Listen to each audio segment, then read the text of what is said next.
পশ্চিমা বিভিন্ন মতাদর্শ দ্বারা আমরা এত বেশি প্রভাবিত যে যখন আমরা ইসলামের কথা বলি দেখা গেছে আমরা নিজেরাও ওই মতাদর্শ দ্বারা প্রভাবিত হয়েই ইসলামকে ব্যাখ্যা করার চেষ্টা করি। আমরা যখন ইসলামী রাজনীতির কথা বলি, আমরা যখন ইসলামী শাসনের কথা বলি, তখন আমরা দেখাতে চাই যে ইসলামী শাসন আসলে কিভাবে দেশ আরও উন্নত হবে, পৃথিবী আরও এগিয়ে যাবে। এই উন্নত হওয়া এবং এগিয়ে যাওয়ার পিছনে যে বিষয়গুলোকে আমরা মানদণ্ড হিসেবে গ্রহণ করি সেগুলোও কিন্তু পশ্চিমা আইডিওলজি থেকে এসেছে। এক্ষেত্রে আমি বস্তুবাদের কথা বলতে পারি। বস্তুবাদ দ্বারা প্রভাবিত হয়ে আমরা নিজেরাও বাহ্যিক যে উন্নয়ন সেটিকে এই উন্নয়নের মাপকাঠি হিসেবে ধরে নিয়েছি, এবং যখন আমরা ইসলামী রাজনীতির কথা বলি, ইসলামী সরকারের কথা বলি, তখন আমরাও দেখাতে চাই ইসলামী রাজনীতি বা ইসলামী সরকার কিভাবে দেশকে বস্তুগত দিক থেকে আরও উপরে নিয়ে যাবে।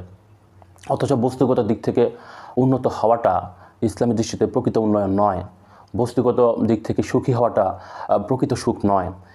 এই যে আমাদের পরাজিত মানসিকতা, পশ্চিমাদের যে সমস্ত আইডিওলজি রয়েছে সেগুলোর দ্বারা প্রভাবিত হয়ে ইসলামকে ব্যাখ্যা করতে চাওয়ার যে প্রবণতা, এটি থেকে যদি আমরা বের হতে না পারি তাহলে আমরা ইসলামকে কখনোই বিজয় করতে পারবো না।